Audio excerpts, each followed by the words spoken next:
Praise Lord, hallelujah. परमेश्वर ने और एक दिन हमें वचन बताने का मौका दिया है। आज का दैनिक वचन है दूसरा इतिहास की पुस्तक अध्याय 20 वचन 15 में इस तरह लिखा है। मैं पढ़ता हूँ, आप ध्यान से सुनिए। तुम इस बड़ी भीड़ से मत डरो और तुम्हारा मन कच्चा ना हो, क्योंकि युद्ध तुम्हारा नहीं परमेश्वर का है। हालेलुया। आज परमेश्वर कहता है कि तुम इस बड़ी भीड़ से मत डरो, तुम्हारा मन कच्चा ना हो, क्योंकि युद्ध तुम्हारा नहीं परमेश्वर का है। हालेलुया। देखिए, आज हर एक व्यक्ति के जीवन में बहुत सारे युद्ध होते हैं।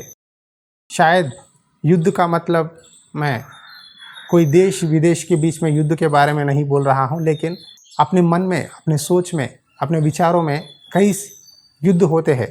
कुछ लोग शारीरिक अभिलाषाओं से युद्ध करते हैं, कुछ लोग फाइनेंशियल प्रॉब्लम से युद्ध करते हैं, कुछ लोग बीमारियों से, कुछ लोग फैमिली के प्रॉब्लम्स के कारण, कुछ लोग सोच विचारों में युद्ध करते हैं। जो भी आपका युद्ध हो, परमेश्वर कहता है कि तुम्हारा मन कच्चा ना हो, तुम डरो मत, मैं तुम्हारे साथ हूँ।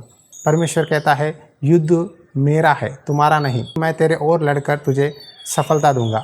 देखिए, यहोशूपात एक राजा था। उसके सामने शत्रु के देश वाले आकर उनसे लड़ाई करने के लिए कोशिश कर रहे थे। उस समय यहोशूपात ने परमेश्वर से प्रार्थना की। परमेश्वर ने कहा युद्ध तुम्हारा नहीं यहोशूपात, युद्ध मेरा है, और तुम्हारा मन कच्चा ना हो। तुम उन लोगों को देखकर डरो मत, मैं तुम्हारे साथ हूँ।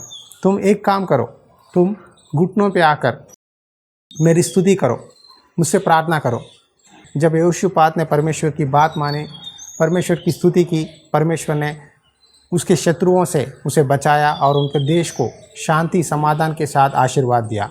आज परमेश्वर कहता है कि युद्ध मेरा है, तेरा मन कच्चा ना हो, तू मेरी बात मान। आज आपकी जो भी युद्ध हो, जो भी लड़ाई हो, जो भी समस्या हो, परमेश्वर कहता है तू मुझसे स्तुति कर, प्रार्थना कर, विनती कर, धन्यवाद के साथ परमेश्वर की आराधना कर। देखिए, जब हम अपने घर में परमेश्वर की गीत गाते हैं, प्रार्थना करते हैं, शैतान वहाँ नहीं रह सकता। घर में लड़ाइयाँ नहीं रहते, झगड़े नहीं रहते, गालियाँ नहीं रहते, बेकार के बातें बीच में नहीं आते, मिसअंडरस्टैंडिंग नहीं होती। इसीलिए मैं आपको रिक्वेस्ट करता हूँ, प्यारे भाइयों और बहनों, हर दिन सुबह के समय परमेश्वर के गीतों के साथ आपका स्तुति और आपका दिन शुरुआत कीजिए। जब हम एक गीत गाकर परमेश्वर की स्तुति करते हैं, परमेश्वर की आत्मा हमारे घर में रहती है। परमेश्वर की आत्मा हमारे साथ रहकर हर एक विषय में प्रभु हमें सहायता करता है। आपकी प्रॉब्लम जो भी हो, आपके सामने शायद आपके ऑफिस में प्रॉब्लम हो, आपकी पत्नी के साथ हो, आपके बच्चों के साथ हो, लेकिन परमेश्वर कहता है तेरा मन कच्चा ना हो। तुम किसी भी परिस्थिति को देखकर डरो मत, मैं तुम्हारे साथ हूँ। तू सिर्फ वहाँ जाके कड़, मैं लड़ाई करूँगा, मैं तुझे विजय प्राप्त करूँगा। आपको सिर्फ वहाँ चुपचाप खड़े होकर परमेश्वर की स्तुति करना है। उस समय में परमेश्वर आपको मदद करेगा। देखिए, सुनने के लिए आपको लगेगा भाई ऐसा कैसा हो सकता है। मैंने अपने जीवन में बहुत बार इस वचन को अनुभव किया है। सेवकाई आने से पहले नौकरी करता था।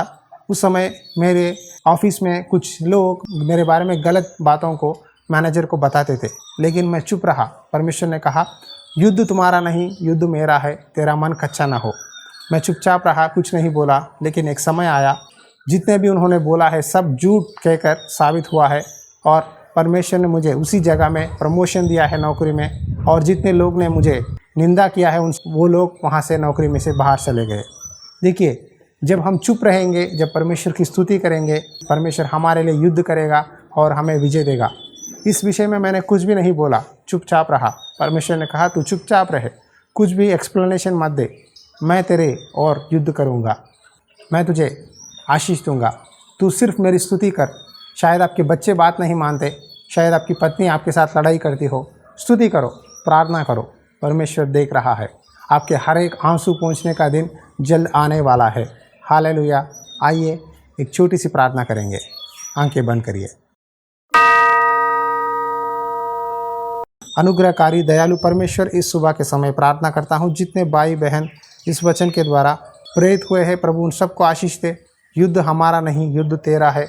शैतान हमारे सोच विचारों को, हमारे घर में शांति निकाल कर हमारा समय बर्बाद कर रहा है। पिता, हम चाहते हैं कि हमारा समय, हमारा दिन, हमारे हर एक परिस्थिति में तो हमारे साथ रहकर प्रभु जितने लोग भी बीमारियों के कारण, नौकरी ना होने के कारण प्रभु घर में असमाधान से पत्नी के कारण या पति के कारण, बच्चों के कारण, इन सबों को याद कर, घर में शांति दे। घर में तेरे वचनों को पढ़ने के लिए, तेरे गीतों को गाकर स्तुति करने के लिए, प्रभु प्रेज करने के लिए, वर्शिप करने के लिए मदद कर। ये प्रार्थना यीशु मसीहा के नाम पे विनती करता हूँ पिता, आमीन। स्तुति कीजिए परमेश्वर की हर दिन। ज़रूर प्रभु आपके हर एक परिस्थिति में से बाहर निकालेगा, आप ही गवाही देंगे। यदि आप मेरे साथ जूम मीटिंग में जुड़ना चाहते हैं तो मंडे शाम के समय 7:30 बजे जूम मीटिंग में जुड़ जाइए। आप भी हमारे साथ ज्वाइन हो जाइए। God bless you, have a nice day.